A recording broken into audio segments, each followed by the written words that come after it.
I think the great teaching that I learned from Rabbi Shimon Bar Yochai on that one was that it's a process to get to Hine Ma Tov U'ma Na'im, and that it's not just like a still.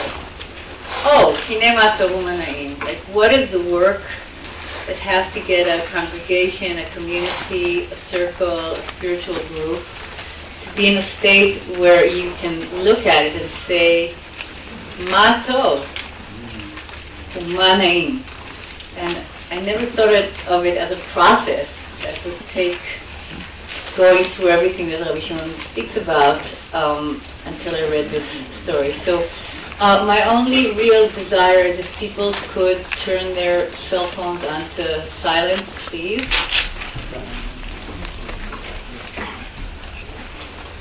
And I know you're all very, we're all very addicted to our screens, but we're preparing for Shemitah. Might as well start to let go right now. No, and listen, look, it's going to be on the web. You don't need to write anything. We can listen and read and think. And so, remember we used to do that for years. We could look at each other when we were learning. I don't allow my students in university. We're here to learn together, so yalla. There's a lot of stuff I want to get through. It's going to be a little difficult, but I wanted to say one thing about the Esther Rab poem, which I thought would be interesting for you to know about, and that is that in most versions and in most places where people use this poem means as reading it as part of a Yom HaZikaron Tekes or Yom Ha'atzmaut or things like that. The middle part is omitted. Okay, in the middle part it says, Shvilei Avotenu Metu'ei HaShoshan Uftsiot HaShefi Nitrefu Ze Kvar. I just want to say that it was my great discovery to say, oh, they just take it out. Why do they take it out? And then I thought, as a good Israeli, they take it out because they don't understand the Hebrew. So, because it's a difficult piece, מבחינת העברית, just the Hebrew. But also because I think people couldn't figure out, what is he trying to say? But knowing her poetry, I just think it's so fascinating that you could just very directly say, look, I can't fall back on tradition. That doesn't work for me now. That's not the map. Like in Rabbi Nachman, he has this description of the karta, the map of the Torah, of the mitzvot, of the fathers, of tradition. She says, the paths of my ancestors, that's not what's giving me the power to continue picking the fruit, burying the children, holding the sword. It's not. And another thing is that in a certain way, it's just described as reality. This is reality. It's not described as who's right, who's wrong, where's the justice, am I right? No, the reality is the reality of the sword. And it's not just the sword of the fact of our mortality, because, you could read this as a spiritual poem that speaks about our life. There's always the sword, we're always going to die, but I think here she's really talking about a reality where you have to get up in the morning, take care of your kids. There is that violence around that's looming over the image, but she somehow just says it. And another thing is that I thought it's interesting that this woman, Esther Rabi, just speaks about a leaf. She's not even bringing the whole imagery. Like in our heart is this big olive tree or the big concept of the divine messianic peace. There's a leaf, right? Aleh zait taraf b'fia, right? Like the dove in Noah's Ark, coming with aleh zait taraf b'fia. There's aleh zait, but that's what there is in a certain kind of way. So I just thought it's an interesting notion that of trying to think which map will help me through the fact that this is the reality. I don't think Alterman would ever use such language of the not knowing the solution, but trying to kind of give language to the experience itself. This is the experience. And I want to put her on the side at the moment. And I want us to follow through some of these texts. I prepared a lot of stuff. I'm sure I will not be able to go through all of it. But it was striking to see that the internalization or the spiritualization of war language and the life of the warrior is something that we don't even have to go all the way to Chazal to start with, but it's right there in Tanakh. You know, when we read the pasuk, טוב, איפה זה? איפה אמרנו? טוב ערך אפיים מגיבור, ומושל רוחו מלוכד עיר, that's in Mishlei, that's not Chazal. כלומר, the ability to turn that energy inwards and speak about arichut apayim as the real gvura, as the real might, it's the ability to rule our emotions, is already there in Mishlei. And there's no question that when we come and learn Mishnah and it says Ezel Gibor Kovesh et Yitzro, or when we read about God as being an Erech Apayim, that he holds himself back, or that he's Gadol, that God is great not by acting in history, but actually by turning back or receding from the human arena, then those are kind of basic things we learn about what Chazal managed to do in turning that language in. It's like if any of you have ever read like yoga texts, like the Yoga Sutras, one of the levels of yoga is pratyahara. Pratyahara is turning the senses away from their objects. And that's really what's described here, right? The object now is not the city, it's not the external object that you're going to turn your senses to, but actually you're going to use the same energy, but you're going to be using it to bring it in and work with it with that sense, with the sense of anger, with the might, and Tov Erech HaPayim Miloched Ir, or Gibor HaKovesh et Yitzro. Instead of conquering the city. Now the problem is that in states of violence or situations of violence, people find it very hard to do, and that's why there's so much violence, right? It's very difficult to curb, to take that energy in. Everybody works on projecting, like you can see these days, if you even open the radio for 10 minutes. עכשיו, the other side of it, which I found very fascinating, is that when you read Kiddushin, and you read about this description that says, you know,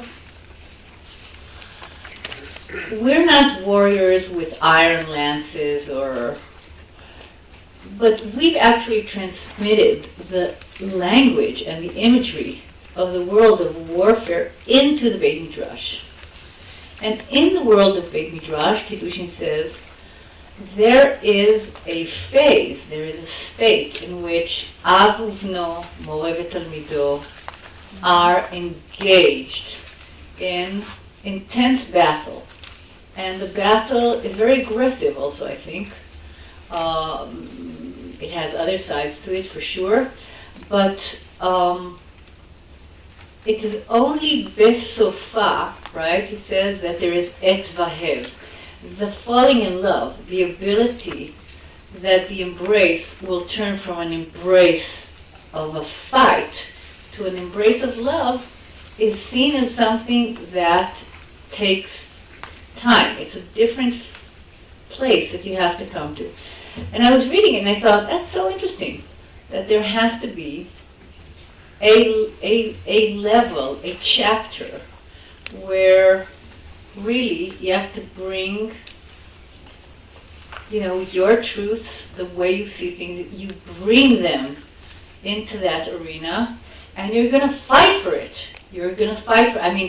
Their fighting here is all in language, it's all in talking, it's all in bringing out verses. It doesn't make it less aggressive, But the idea that there is a phase that you first entangle in combat, in a disagreement, in the way you bring your understanding of what Judaism is about, what this verse is about, what this halakha is about, what is the way that human beings should behave, that there's a necessity to be in the place that is megichei krava, to be in that place.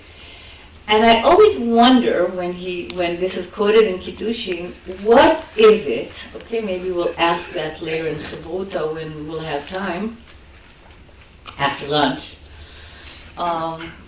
What allows us to move from that, which has in it so much eros, power, beauty sometimes, it's very lethal sometimes, it's very fiery. What allows us to move from that engagement to the itvahiv, to the loving engagement?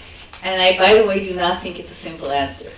But we know it from our lives. So the question is, what allows us to do that move? So that's the Chazal kind of basic stuff that I wanted to start off with. How do we get to the et vahev b'sufa? And it's very clear, and that's why I just brought it here as a snippet. But at the entrance of the Idla Rabbah, they're using the same thing. They're saying, we want to do something really big. Come with your mail, lances, with your knives, with your wisdom, with your counsel. Bring everything like an order of knights, because we have a big job to do. And it's very clear that when it's used here, it's not used as anything negative. It's really conjuring up the warrior or knight imagery, because that's what Rabbi Shimon understands that is needed to convene all these people in order to bring them together. To what? To bring peace, by the way. But that in order to do it, you have to come in with the fullness of that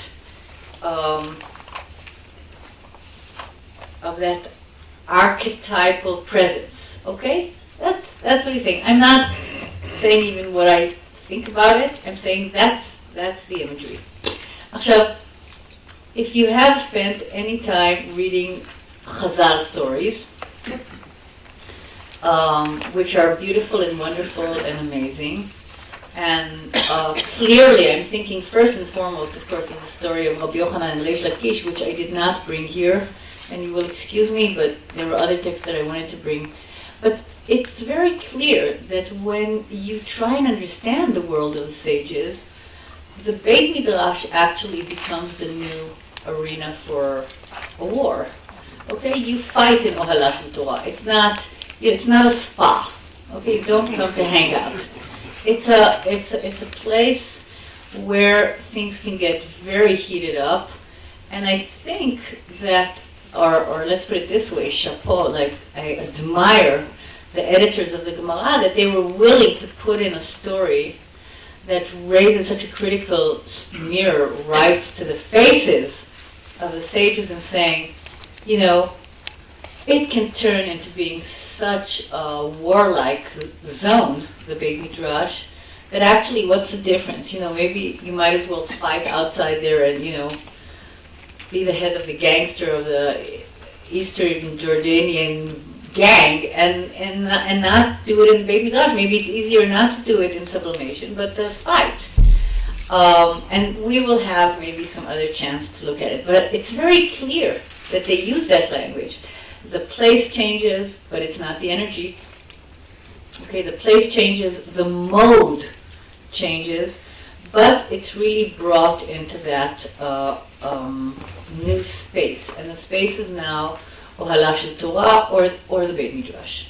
Okay, so those are the things to put right there, that they were not willing to give up on that language. So it's true, we can read a lot of books about the new Jewish male that is created by Chazal and David as the learner of the Torah sitting in the Beit Midrash. But remember, it is changing. But look at the language. The language is very interesting. They're saying, okay, but we're carrying with us the ammunition, the tools. Okay. And that's where I'm going to leave the world of Chazal to be. Which brings me to the world of text that I kind of tend to live in, and turn straight into the Degel. Okay? So as I said, I wanted us to start with Degel Machane Ephraim because my sense was that Bemet to start with the Idra Rabbah or the Zohar is just a little too out. It's like, what are they talking about, you two? So it was very striking for me to see it in this condensed form. In this condensed form on the one hand, and also in the way that the traditions about this are brought about. So let's just look for a moment at the Degel, okay? Degel Machane Ephraim starts by speaking of a verse that is about real war. It's external war. It's not the inner war. It's not the great spiritual war. It's not the inner jihad. It's Ki tavo milchama be'artzechem al hatzar hatzoreh otchem. When it comes about that you find yourself in a state of war against your enemies, ve'hareotem b'chatzotzot. Yeah? That there is a mitzvah to sound the trumpets. Okay? And there's also ve'asita shtei chatzotzot keset. We have all kinds of laws about it. So what the Degel does is he quotes and very creatively uses the teaching that he got from the great Maggid Dober from Mezrich. And the Maggid from Mezrich has a very famous and very mystical and very beautiful take on, which I brought down here in the footnote, but I'll just say it here. That Chatzotzrot means Chatzi Tzurot. That the word Chatzotzra means half a form, half of a tzura. And in his reading, the Chatzotzrot that must be sounded are our acknowledging of ourselves as human as being a Chetzi Tzura and divinity being a Chetzi Tzura, and that we are supposed to merge in order for that Teruah to be sound, that Teruah to be sound. So we're Chatzi Tzura. I think the Degel here is playing on that midrash, and he's saying it is not just coming from the word Chatzi Tzura, but it's coming from the word tsar, like in Yiddish, tsar, in Tzura. Okay, that when we pray, he says, when we pray, we must try and identify not just with our pain, with our tsa'ar. When we're praying out of tsa'ar, and that's a reason that a lot of us, it's a place that a lot of us pray from, he says, don't stay in your tsa'ar, but identify with the Shekhinah to whom all prayer is about, and try to be there for her tsa'ar. And her great tsa'ar is that she is separated from the masculine aspect of divinity in this universe. So,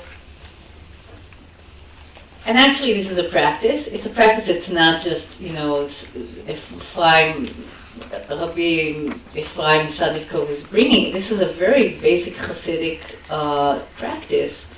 First of all, that all prayer is for Shekhinah, and all prayer is to support and identify and bring energy and joy to the immanent, present aspect of divinity in the world, which they love so much.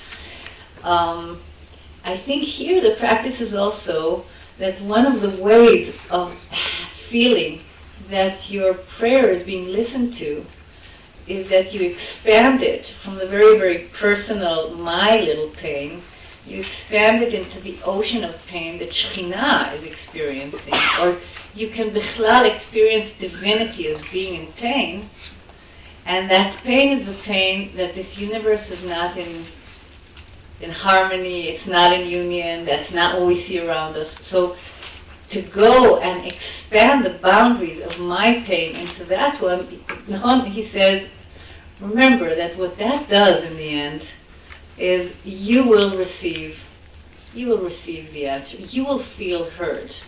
Okay? Let Maksim, just very, very Hasidic, straightforward. You'll find it almost in every master of Hasidut, betach of this generation. But just he says it here in such a beautiful way, Leshatef Shem Shamayim B'tzaro, that our tzar, you have to find a way of bringing it to the big tzar, which is Shem and Shamayim, Shem being the Shekhinah, Shamayim being, the Kadosh Baruch Hu, and that's what we're offering in our prayer. That's his opening, Maksim. Chatzotzot, Chatzitzurot, he brings in his teacher, Kol HaKavod, like he gets straight A for the Midrash. But then, where he says, הראותם בחצוצרות, היינו תחברו צער שלכם. That's the צער. בחצוצרות, בחצי צורות, and you will be heard. And then he says, and that's why it was the motto for me for this whole talk, he said, כמו שאמר אדוני אבי זקני זיכרונו לברכה, מפורש. This is what I received from the Baal Shem Tov. כל המלחמות שבעולם היא מחמת שמלכות היא בלא ייחוד, רחמנא ליצלן. וכשנעשה ייחוד, אז יתפרדו כל פועלי האוויר. That's a very intense way of, I don't even know how to say it, but that's the way he chooses to end the Torah, by saying, this is the distilled teaching. The distilled teaching is we all have to remember. And we're remembering it in the tradition of our great teacher, the Baal Shem Tov. All wars in the world, at their root, are because of the separation of the female from the male. Or the feminine from the masculine, I would say. So I read that, and I was kind of shocked, actually, that's an interesting way of looking at the source of all wars. So, what is it? What is he talking about? How would we translate it? What does he mean in his world? What would it mean in our world? Where is he taking all this, where is he bringing in this idea from? And learning the sources that he was working on was a wonderful, fascinating journey for me, just understanding where is he bringing these words of the Bisht to say that. And I think it's all Zoharic and Lurianic. I'm not bringing in the Lurianic phase, I'll bring it in later. But he's really actually very faithfully Zoharic in this point. And what do I mean? And I do not want to, will not read verse by verse the words of all these texts because I think they're very complicated. But what I understand is that the Besht has this very kind of round, big personality, could say things in a way like that, shoot, say. That's the source of war in the world. But it's sitting on this very rich, rich tradition. So I want to explore, or take some moments to explore, where is he coming from? What is he saying? What does it mean? And so I'm saying he is faithfully Zoharic from the point of view that no matter where you will find yourself inside the literature of the Zohar,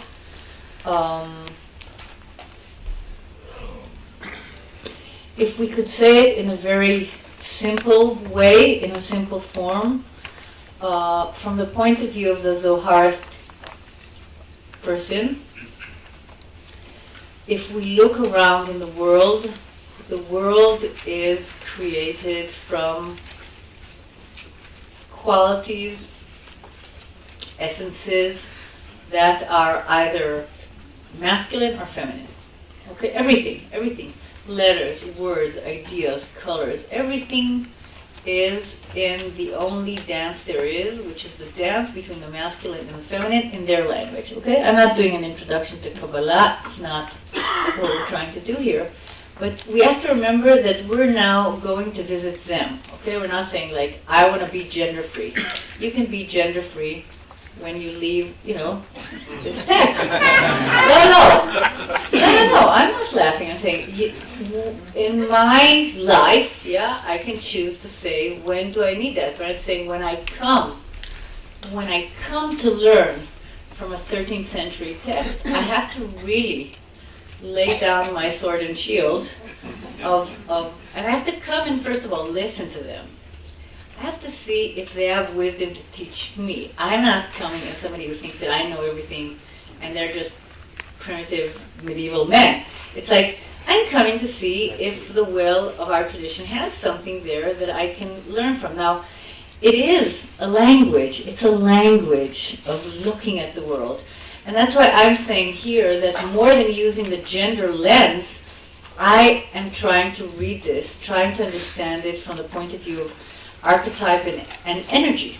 That's what they're talking about. But what I found fascinating and what brought me into the world of the Zohar is this look at the world as saying,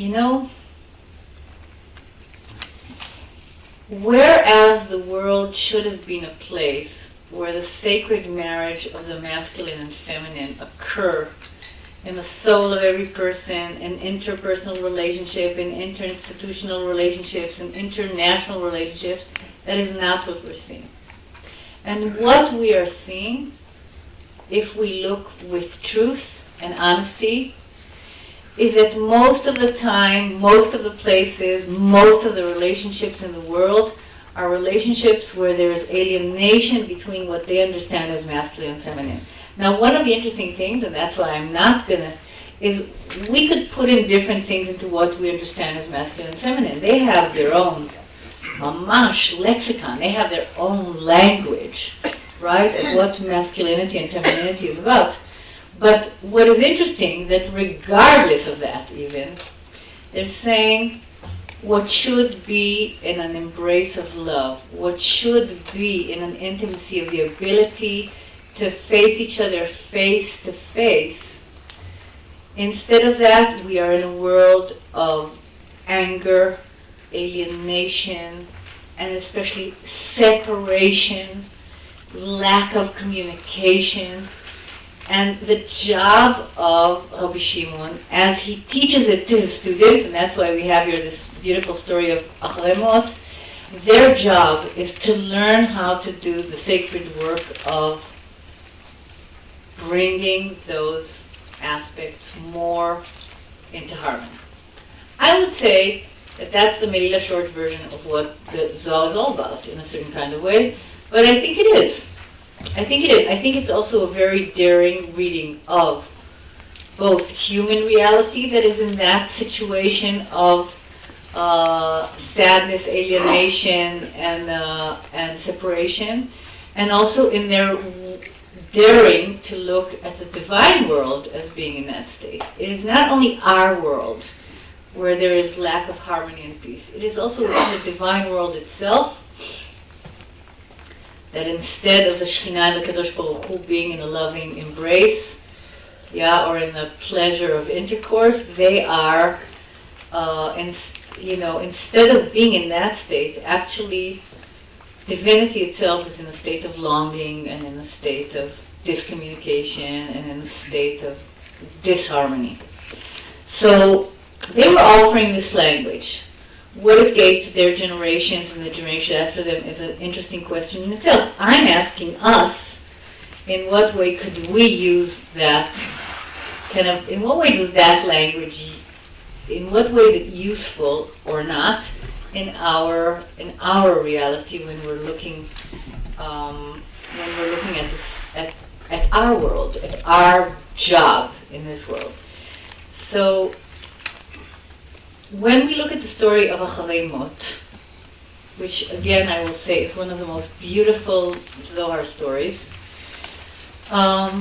if I can just pick up a few things that I think would be very useful for all of us to look at.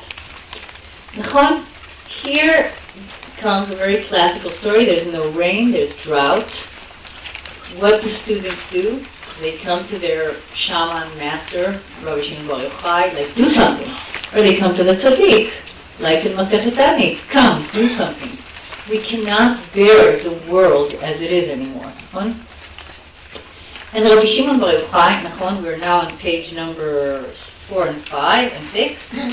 Rabbi Shimon Bar Yochai turns to them and says, when they meet up with him, he says, Hine ma tov u'ma na'im shevet achim gam yachad. And you think, and I think, when we are the innocent readers, that he's saying something that is a fact already. Oh, how pleasant it is. But actually that's not what he's saying, as you learn as the story continues. They don't understand it b'chlal as tochicha. They think, oh, he really likes us, or oh, it's so much fun that we're together again. Yeah, which is also there as an aspect of the story. But then Rabbi Shimon says that very startling statement, and he says to them the following. He says, what is Shevet Achim Gam Yachad? It is when your face is facing the one of your brother, yeah, of your friend, of your colleague. כשהם מביטים זה בזה, כתוב מה נעים. But of course, what he's quoting as a verse, ופניהם איש אל אחיו, is a quotation of the kruvim in the Mishkan, that are a male and female kruv, vim, and that the description of the relationship of the kruvim in the Holy of Holies is that they are in a loving sexual embrace when they face each other according to the Talmud, yeah, according to Yoma Nun Dalet. That's what they're supposed to be. So you see, when can you say there is pleasantness? When the faces of the masculine kruv and the feminine kruv are facing each other. But now I'm looking at you, Chevraya, my students, and I'm saying, when can we say Mana'im? When your faces need to be facing each other in that level of love and engagement as a Kuvim. And what happens after that, he speaks to them and he says, you don't understand. The fact that there's no rain is just a symptom. Dryness, the lack of plenty, the fiery state the world is in, that's just a symptom. It's a symptom to the real problem, and the problem in the language of Rabbi Shimon Bar Yochai is that the masculine has turned his back, his face away from the feminine. Now, a very powerful image. The masculine turns his face away from the feminine, and now everything starts going awry. Everything starts, that harmony starts breaking up. The center doesn't hold. Everything starts. Very powerful, I think, in the story, because we come thinking that we just want the magician to make rain. But instead of that, Rabbi Shimon says, rain, shtuyot, I can do that in 2 seconds. You know, see it as done. But if you want to stay here and study Torah, stay with me, because there's something that we have to learn about. There's something we have to learn about.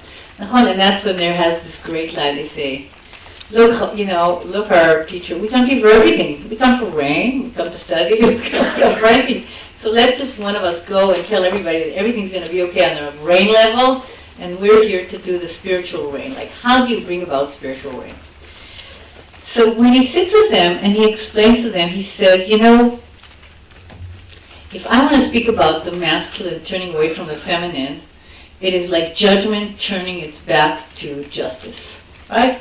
And these are languages, this is symbolic language that the Zohar uses a lot, where when there's a verse like Tzedek u'mishpat machon kis'o, instead of just reading them as synonymous, Tzedek u'mishpat, the Zohar loves that vav ha'chibur, and to say, no, when you see a vav, try and understand what is the difference between Tzedek and mishpat. And for them, generally, it will be a portal through which to say, oh, it's 2 separate things. So what is the relationship between these two separate things, and why do we need them together in order to create the divine throne to be harmonious in the world? Yeah, there needs to be tzedek, which in their language is feminine, and mishpat, which in their language is masculine. Okay, I'm not getting into the specifics of that, but he's saying to them, know that when those aspects of the masculine and feminine are not brought together, yesh nispe velo mishpat. The world does not enjoy plenty, and it does not enjoy justice. It means there are situations where innocent people are victim to violence.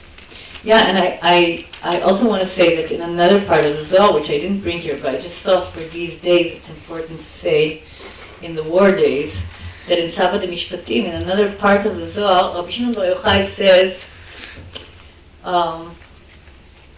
there is the cosmic scale, or grinding stones.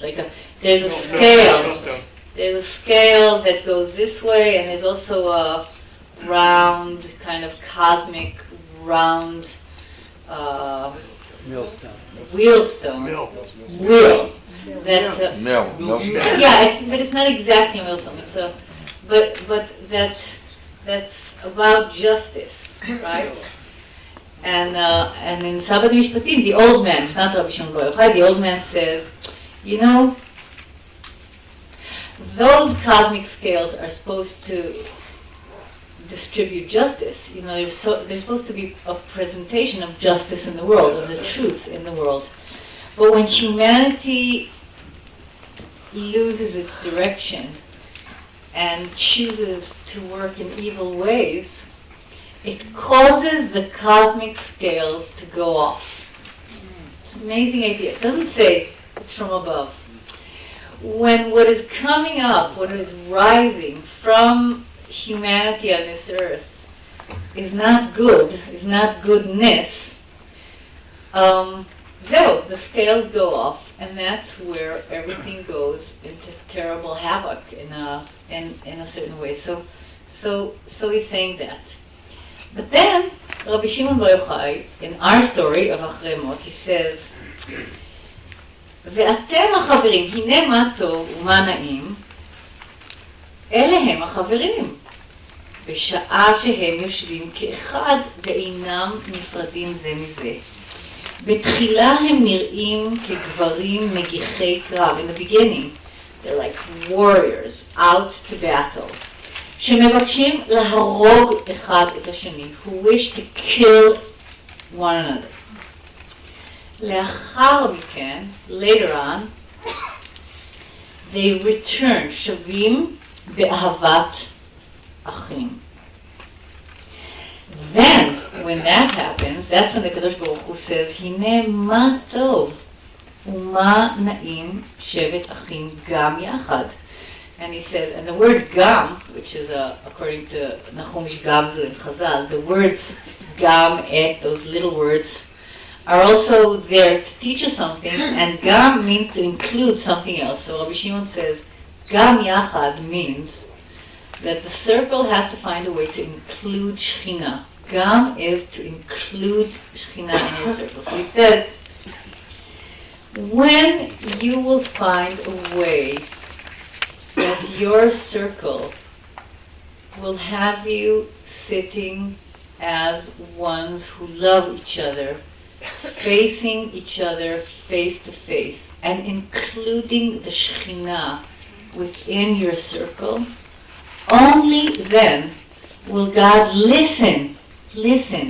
God listens to your words. ונוח לו, ושמח בהם, שכתוב as, which means after you've gone through all that process to create that kind of vessel, אז נדברו יראי אדוני איש אל רעהו. And he's reading איש אל רעהו now as a person to his beloved friend, not as the warrior friend. And then God listens. ויקשב אדוני וישמע ויכתב בספר זיכרון לפניו. ואתם חברים, and you, my friends, you the חברה, you my, נכון, my students. Like you have been in a loving place beforehand, please do not allow dissent to break up this circle. And if that will be so, God will rejoice, and because of you, call about peace.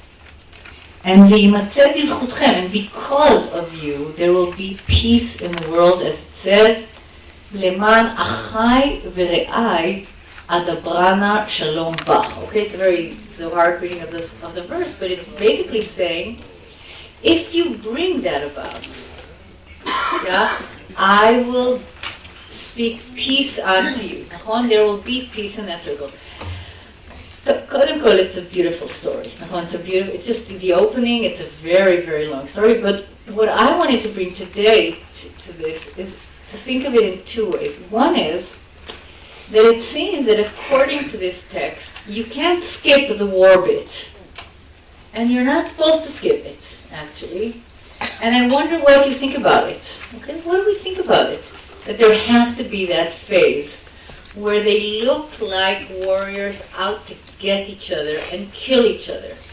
Why? What is that potion in the in the building of that congregation, or the building of that spiritual circle? Like, why do you need it? Why do we need it? Is it because we need aggression? Is it because we need a little blood? Is it because we need to find out what are we really willing to stand for and die for? And that we're really willing to put ourselves out there with our values and say, no, I don't agree. Like, there has to be, is it in order to create the tension that can later turn into an embrace? Is it in order to hold the opposites? Is it in order to delineate the structure? I mean, it's all those, I suppose, in many kinds of ways. But it seems clear that that's a phase that you have to have, which also differentiates. And I'm asking it not as a 13th century person, I'm asking it as a totally now person. When we think of how we create spiritual circles, or how we create community, or how we create a congregation that is supposed to be of this, that has this quality in it, it seems very clear here that it goes, people conjure up the warrior aspect should be there. And it should have a time in the lifetime of creating or going through the dynamic of creating a circle like that. There is a time, there's et milchama. It's not just peace and love. You don't start just with peace and love. It seems that there has to be an et for the different people to be standing around holding different aspects of who they are in that circle. But it's very clear that Rabbi Shimon says, but you don't stay there. You don't stay there. You have to then lashuv. You have to lashuv in an embrace of lovers. So again, depending which football game you saw lately on television, you could say, that's ritualized out very well in sports, right? You have to be out there, you have to be the total warrior in the game, but you have to know that actually, I'm a person, you're a person, we are, we finish the game, we can shake each other's hand, something like that. Here it's very clear that they're saying it in Olah Shel Torah, that they're saying it about, so again, the question is, what will allow the circle to be one of love? And again, I think Rabbi Shimon is very, very meforash, very explicit about it. You must find a way for Shekhinah to dwell in your circle.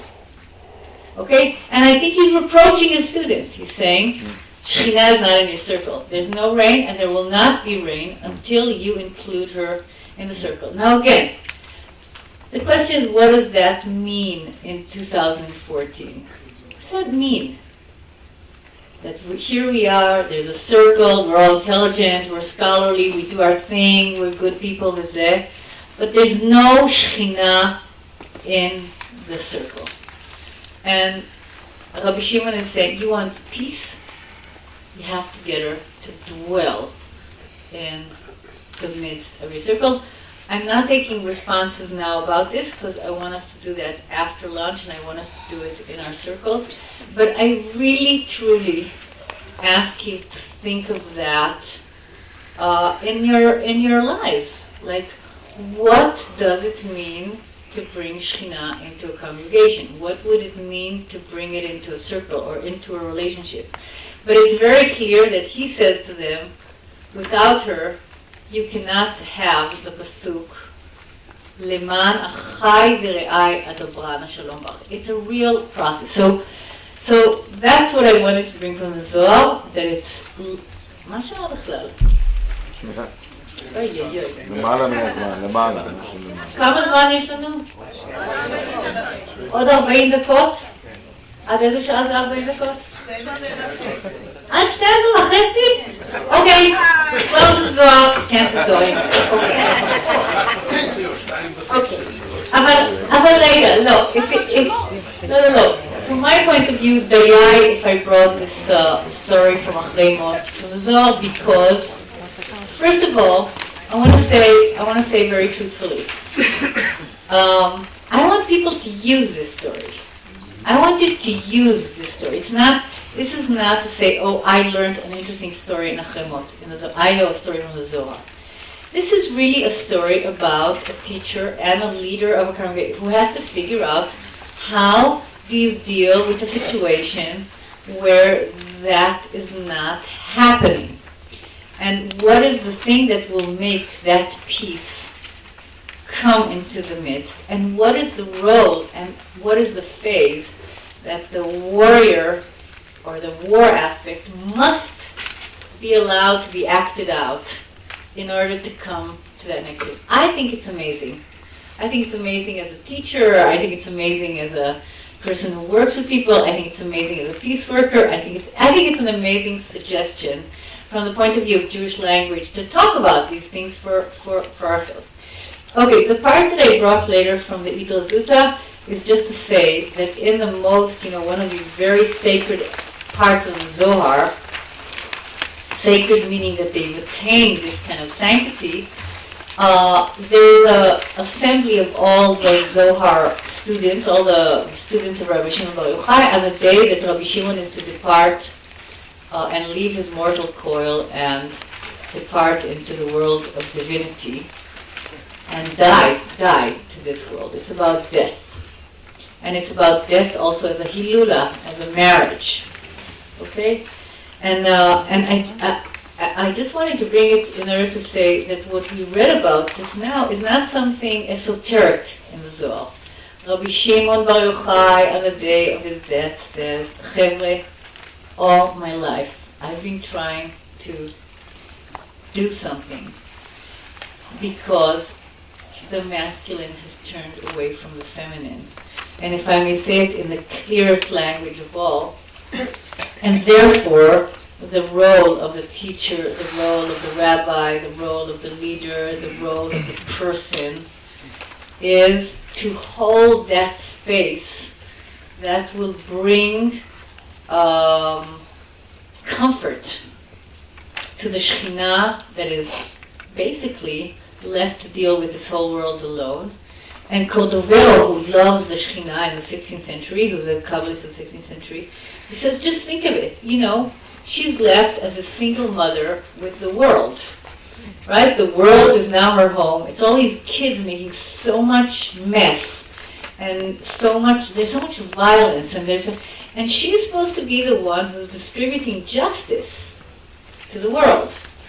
But we have to support her. That's the language. So Rabbi Shimon Bar Yochai says, this is the role of the tzaddik. The role of the tzaddik is to stand in the world as the pillar of tzaddik yesod olam, as the one who brings shalom, and to create a reality where that presence of divinity here enjoys more comfort and less tsa'ar.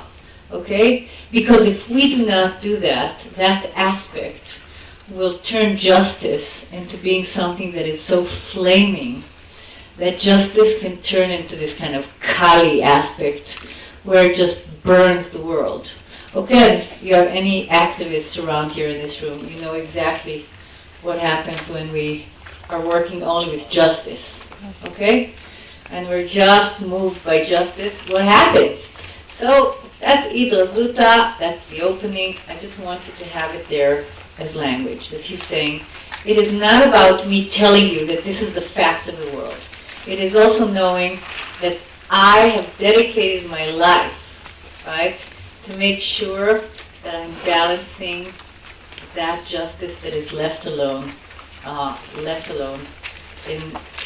take care of the universe. So, now I'm leaving the world of Zohar. If there's any question that is totally necessary now about understanding the text. No? I don't have to be embarrassed to know it. Yeah.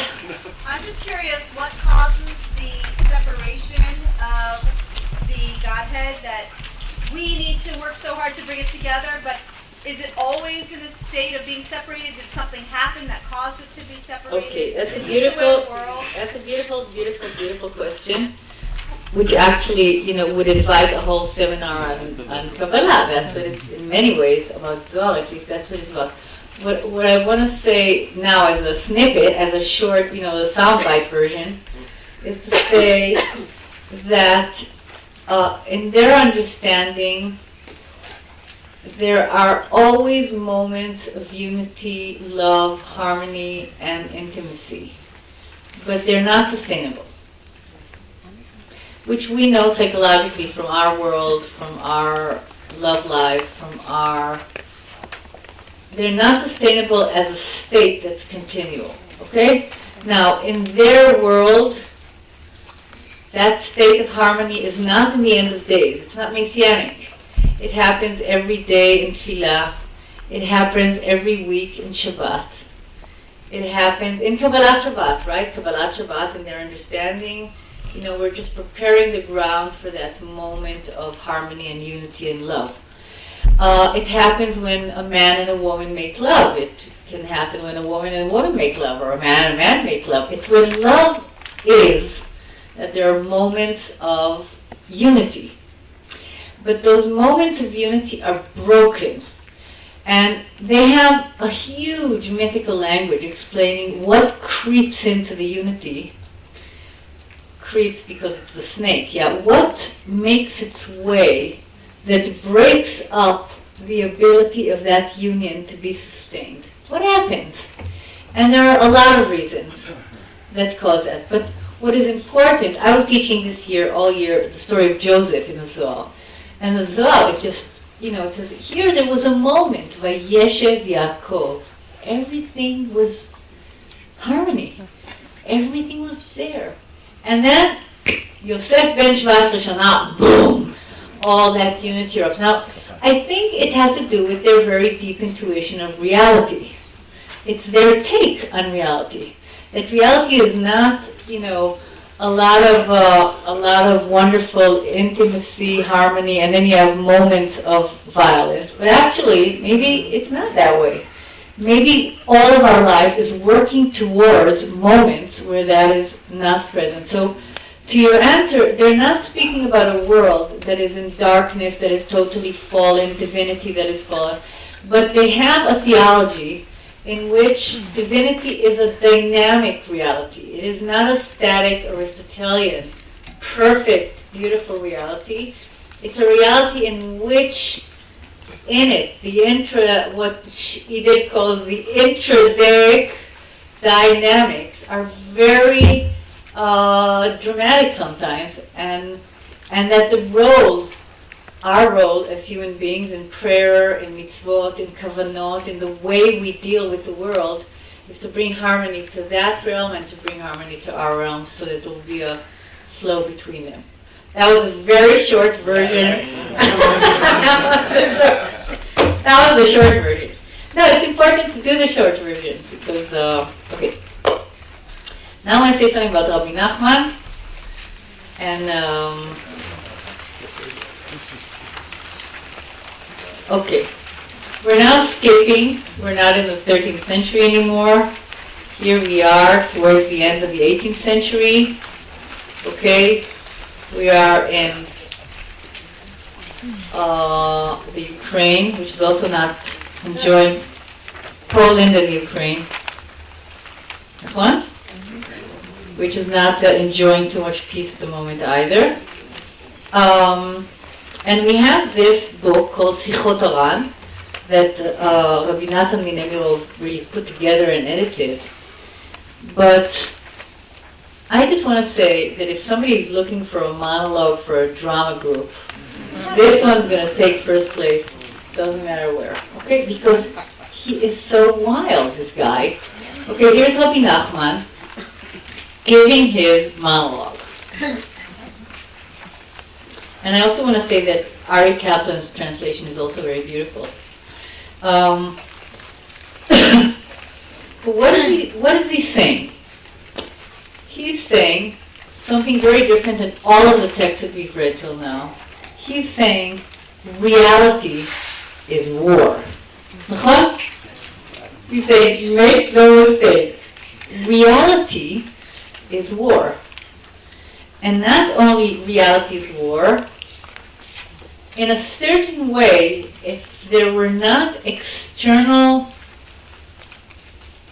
wars, we would buckle under the intensity of the wars happening inside our consciousness or happening inside our souls. Now, that's why there's this wild line where he says, if a person sat alone in the forest, he'll go crazy.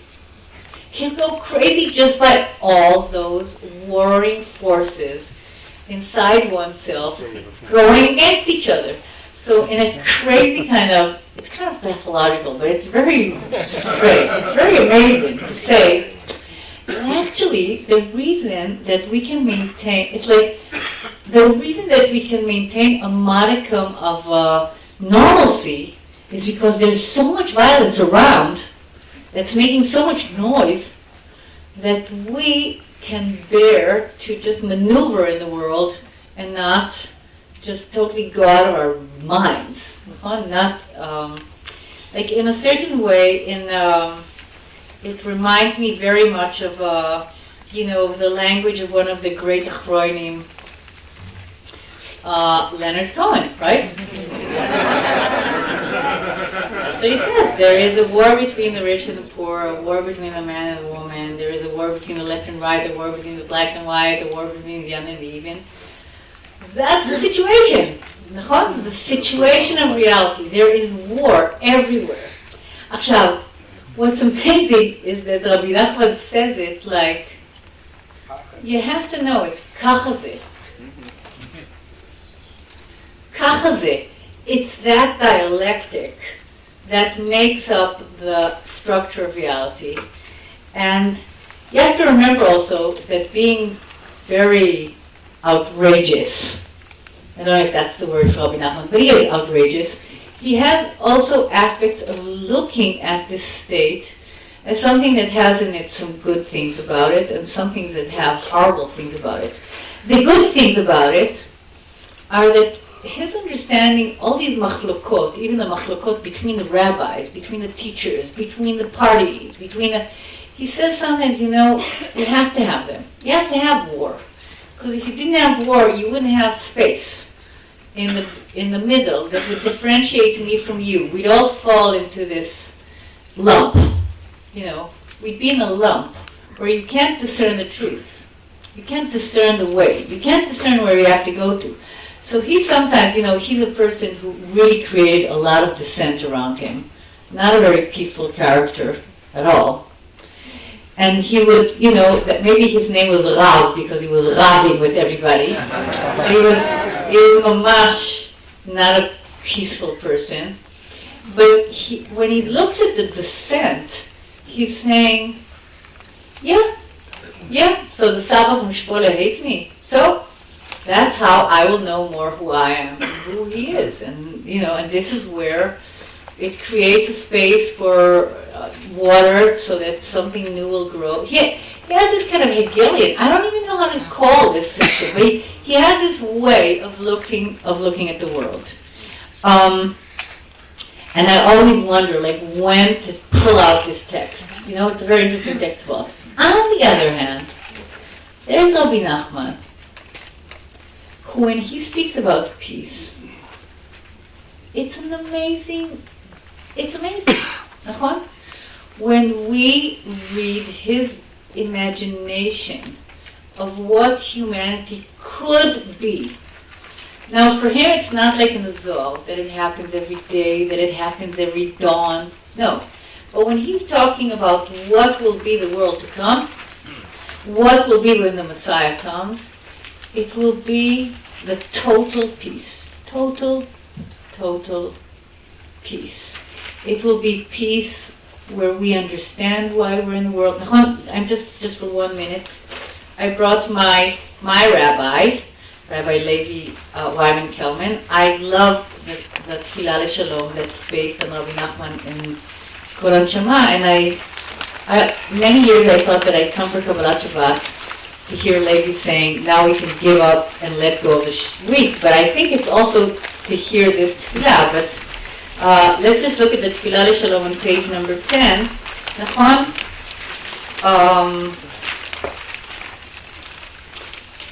Adon HaShalom, it's the second piece on page number 10. Adon HaShalom, Melech HaShalom Shelo. שים שלום בין עמך ישראל, ויתרבה השלום בין כל באי עולם.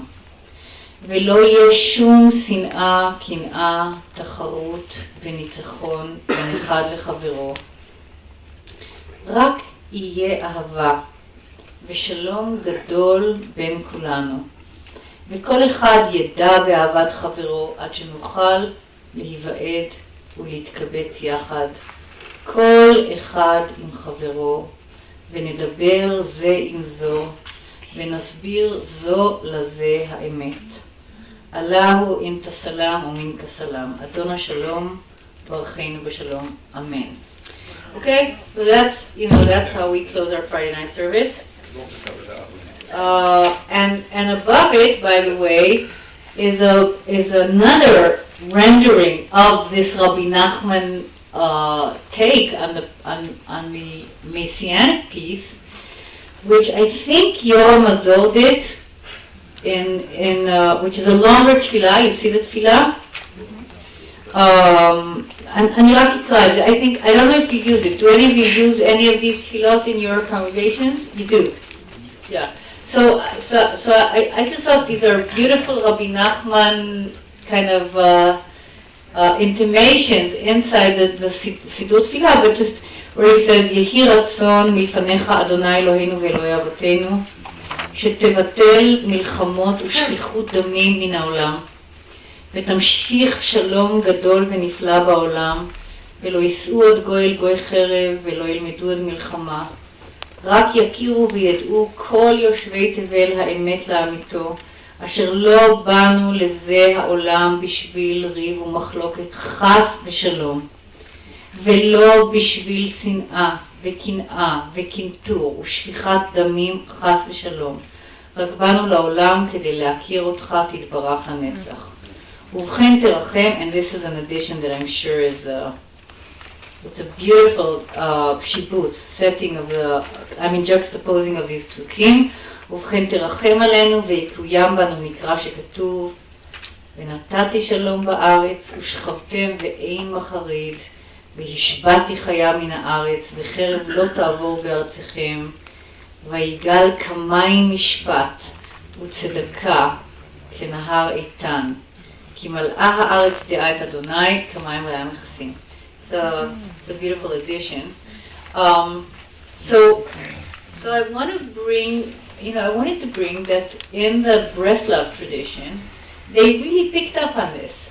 That on the one hand, war is a reality. On the other hand, there is this peace, which has to do with a real dawning, that's I think his take, a dawning of a consciousness in which as humanity we understand what our real role is in the world. So turn to the next page. And in this book of Meshivat Nefesh, which is it's kind of the Breslov library, we enter into where really we're talking about war as the inside war. Yeah? The inside great war, which is the war with the Yetzer Hara. Okay, he had big problems with Yetzer Hara, Rabbi Nachman, big time. But these teachings that are brought together again, I think, by Reb Nathan and also later Breslov people, I think he says something very powerful about that inner war. Now, all wars in this world, I'm on page number 11 on the bottom, yeah, looking at the pasuk, it shall be when you draw near to war, the priest will come and say, Shema Israel, right? That's the, Shema Israel, Atem Krevim Hayom Lamilchama. Okay, so everything he's going to do is going to be putting together Shema Yisrael Adonai Eloheinu Adonai Echad, Shema Yisrael Hayom Atem Krevim Lamilchama. And it's also the words of giving power to the warriors. Nachon, the priest will come and say, this day you draw near to war against your enemies. Let your hearts not be weak. Do not panic. Do not cower before them. All wars in this world allude to the battle against the evil inclination. Even the physical wars against your enemies and detractors are all wars with the Yetzer Hara. Okay? The external things are just projections. It's actually all happening. That's the big wars are happening inside. And then he says, many prosecutors are aroused against you at the moment you begin to fight against them. They want to cast you down from your service heaven forfend. This is the essence of war. Strengthen yourself and stand on your feet and never fall from serving the Blessed Holy One. God forbid. And through this, you will certainly merit to defeat your enemies, breaking them and reducing them to nothing. Okay? This is in the inner arena, right? You awaken to the fact that you want to fight against your inclination to whatever, to addiction, to hatred, to anger, to whatever it is that we have in us. We all have that. So he says that. The big questions, what can you rely upon to be strong? Like, why would I be able to make it through this war against my hatred, against my addiction, how am I going to be able to do it if it's inside? The most important thing is holy faith. When you are strong in your faith, you will have nothing to fear from any war or trial in the world. And this is why the Kohen says, Shema Yisrael, Hayom Atem Yotzim B'Milchama. And this our sages taught, and this is B'Melech Chazal teaching, just for the sake of saying Shema Yisrael, we deserve getting that power of not being afraid, and that we will be able to approach the war both in physical and spiritual strength. And he says, this is the meaning, let not your courage falter. Do not be in fear or in panic. Do not be afraid of the sound of horses. Amazing, he's talking about inside. Do not be afraid of the sound of horses, of the brandishing of swords, of the crash of the shields, because it's all going to come. In whatever thing that you're going to be battling inside, all those sounds are going to come to bring the fear that you're never going to be able to make it inside of you. So he says, meaning the ruses of war that our enemies do in order to frighten and terrify those who oppose us.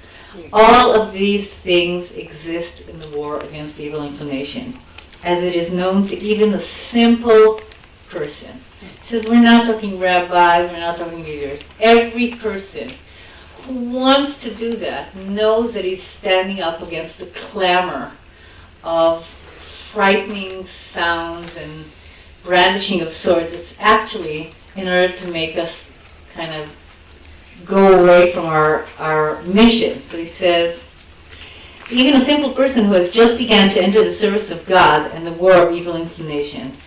But the essential thing in divine service is not to be afraid. Right? This is where העולם כולו גשר צר מאוד. חבר'ה, there's a lot of work to do. And the only thing that's going to get us through is you have to have the basic inner weapon. Okay? The inner sacred weapon is the weapon of faith. Because it's the powerful weapon against fear. נכון? בעצם he's saying, there's fear. Fear that we're going to die, fear that we're not going to make it, fear that the adversaries inside us are much stronger than the simple act of trying to go against it. So he says, yeah, חבר'ה, העולם, you have to work with fear. As we have explained, in this world you must cross a very narrow bridge. And the most important thing is not to be afraid. So I wanted to bring that because I think, again, it's very interesting that he opens up this big teaching about war. And he says, I do not want to use PC language and say, there is no war. Actually, we can look at it in a different way. We can look at it as absence of peace. He says, no, there is war in our life. There is war in our inner life. The thing is not to shun away from that language. The question is, what language do you use to be able to deal with that war? Like, what are the tools to work with that situation? And Bemet for him, it has to do with acknowledging fear, using the power of faith, and then figuring out of how you can bring peace about, which is this other thing. But I just think this is an amazing piece. I mean, to be used in, I don't know, hundreds of situations that I can imagine, where it is to say, remember, we're not talking about something that takes 2 days. Our life has that struggle. And that struggle, which he calls milchama, is part of our life. Now we better face it, and we better figure out how to deal with it. So I have now, oh mazal, I have 12 minutes. Okay. Okay, that was translated by my student and colleague Ariel Evan Macy Maseh, who is a wonderful, wonderful scholar of Chassidut, who is finishing his doctorate on the Maggid, and is a student of Art Green, and was in the Beit Midrash at Hartman with me for the last 2 years. So he translated this very beautifully. But I want to say that one of the things that I found very striking is Shema Yisrael. And I just want to say, I don't know, I think in this room there are people who are much greater ritual artists than I am. But what would be a moment where you would ritually use with a person, Shema Yisrael, Hayom Ata Yotze L'Melchama? It's very, very powerful. Is to say, yeah, these are the two big Shmas. You have to know how to listen to them as well. Because, Nachon the Kohen, who's the Kohen? It's you. Right? It's the rabbi. The Kohen has to be able to stand there and say, there will be noise, there will be clamor, it's going to be so frightening. But you have to bring up that warrior aspect of yourself, because now you're going into that. Whatever that is going to be, that's part of your, the reality of your imaginations in your congregations. But I think there's something very strong to say, don't discard of this language. Okay? I wouldn't maybe use it the way Rabbi Nachman does, but I'm just thinking, what is he offering us as, what is, nourishing about his ability to bring that language in? So now, since I only have 10 minutes, I have to, two things that I have to bring here. And the one is the Torah of Reb Zev Wolf Velvale from Jitomir, who I love very much. Here's the Or Meir. I even brought it so you can see the Or Meir. It's his only book. He didn't even write it. It's his student that wrote it. He had a bar. That was his thing. He had a motel and a bar. He was a bartender. And he was a real cool guy. And there's a lot of stories to tell about him, but you can read all of them in the opening of the Or Meir. And in Art's new 2-volume amazing book called Speaking Torah, which is teachings from the students sitting around the table of the Maggid of Mezrich. Art and some of his students, Ariel included, and Or and Eben, or Rose and Eben, their leader, are really trying to work through who are these, like, what are these amazing guys who are sitting all around the table of this one teacher, the Maggid of Mezrich, the student of the Baal Shem Tov, and and there's quite a few pieces of the Or Meir all over inside those 2 volumes. I highly, highly, highly recommend the book. What? Books.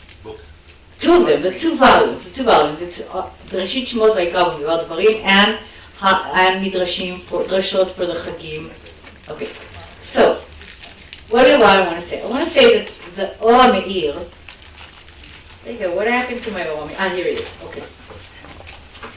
The Or Meir had for me something new that I didn't think about, and that's why I'm happy, because this is the way I learn new things, is when I prepare all these lovely things every year for you, is that I get to learn all these Torot. So what I found very striking about this Torah is something that maybe brings us full circle to the question of what allows us to go beyond just the fighting and the boys fighting in the sandbox, or the eros of the engagement in battle. What can bring us into a state that is beyond that? And maybe it is the ability to understand that what we're fighting for has a higher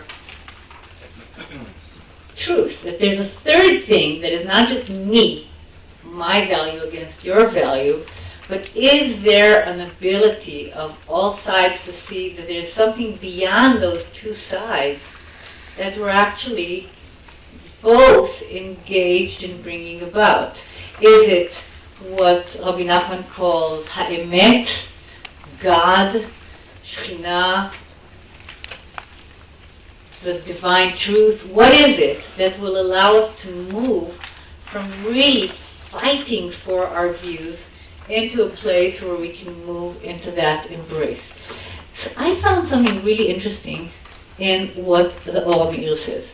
So he says, he uses another verse, which is another war verse in the Tanakh, כי תצא למלחמה לאויביך, ונתנו אדוני אלוהיך בידיך ושבית שביו.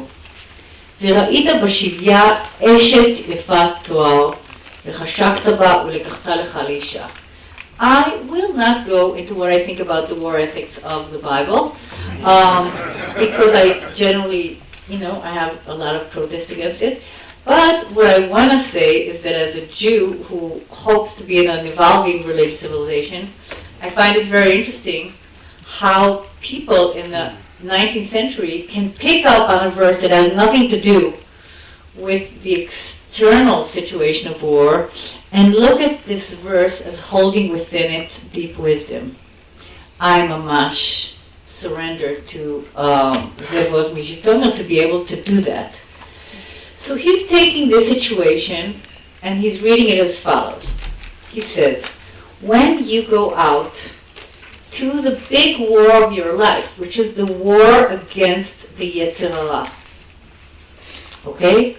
Because that is going to be what you're going to be up against, right? As the Baal Shem Tov says to the students before he dies, And they say, what kind of teacher are we going to go to? He says, if you go, just ask them if they have an answer for these kind of questions. What do you do in this inner struggle? If he says he has an answer, he's not your teacher. Because this is our life. Our life does have this struggle in it. So he says, כי היא מלחמה גדולה וכבדה כל 70 שנותיו. This is going to be your life story. In Torah, in Tefillah, in food, as the Zohar says, שעת אכילה, שעת מלחמה. In everything you're doing, there is going to be an element of struggle. וראית בשביה אשת יפת תואר. Now, the way I understand his reading, he says, it is not enough that you understand that your role is to be a virtuoso of a warrior against Yetzer Hara. Because, dare I say, you can become very arrogant about it. You can really go overboard and not getting it at all. You can think, this can be really cutting through spiritual materialism. Mamash, this is how I understand it. He's saying, it's not that you're just fighting for Yetzer Hara. The reason is why? Why? Is that the mission? Is that the goal of the war? Is just to be in combat with Yetzer Hara? He says no. You have to notice, and you have to give precedence, and you have to give chashivut. You have to see, v'ra'ita, right? He picks up on the word v'ra'ita. You have to give importance and understanding and depth that the Shekhinah is in captivity. Your soul, some part of you is in captivity. That's what you're fighting for. You're fighting to redeem the Eshet Yefat Torah, which is the Shekhinah. Which is, by the way, intensely Lurianic because it's another way of talking their whole language. It's saying, in the world, in the darkness, in your fight, remember that you're not just doing it because you're trying to become a better person. You have to redeem the sparks of holiness that are held captive. Yeah? And the only way you're going to be able to do it is you're going to have to engage in that war with the Yetzer Hara. So he says, she is what it's about. You have to retrieve your princess. You have to retrieve your soul. You have to retrieve the parts that have fallen captive in the husks, in the klipot, in the darkness, in the... I think it's beautiful. So I just wanted to give it to you because I think it's... Why should I keep it? I think it's lovely. Because he says, that's מלחמת מצווה. לראות, even in the war, when you're doing the war, that what you're doing is finding a way to see התלבשות אברי שכינה. You have to remember that there is a goal beyond me and my Yetzer Hara. And the goal is to bring her back. The goal is to retrieve our soul that has fallen, that is in captivity, that we are disconnected from. Because that's what the Yetzer Hara creates, is that separation, the tsa'ar of the separation of those two parts. So that's mamash, was the gift for myself from reading Or Meir on his war language. I thought this was a very courageous way of just presenting our life story as having the courage to go out there and bring her, seeing that it's not just in order to fight, but it's in order to retrieve the Shekhinah.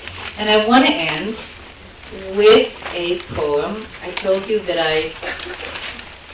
and you can read the Rav Kook, I think it's great, but we're not going to do it right now. But I want to bring Zelda.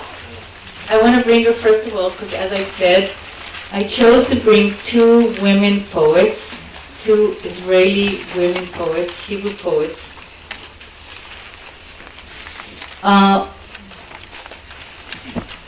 First of all, because they're great.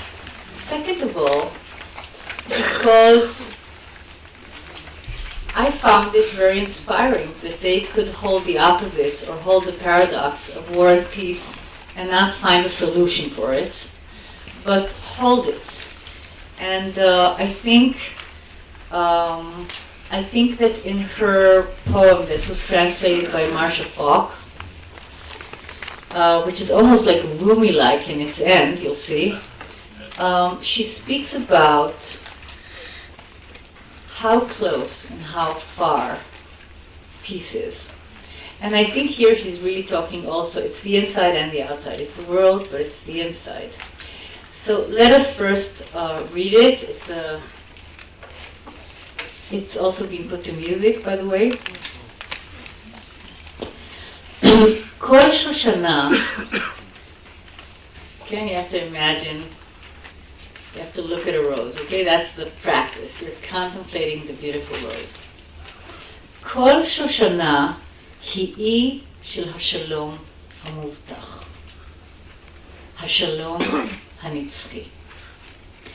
בכל שושנה מתגוררת ציפור ספירית, ושמה וחיטטו.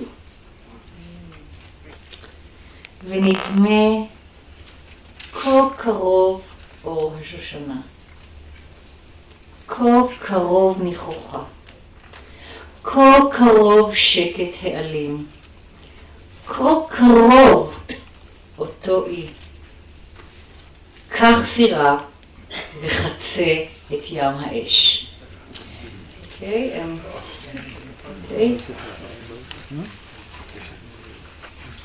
Each rose is an island of the promised peace, the eternal peace. In each rose dwells a sapphire bird whose name is V'chitetu. I think she should have left V'chitetu because that's the sound of the bird. They shall beat their swords into plowshares. V'chitetu. And the light of the rose seems so near, and its fragrance so near, and the silence of the leaves so near, that island so near.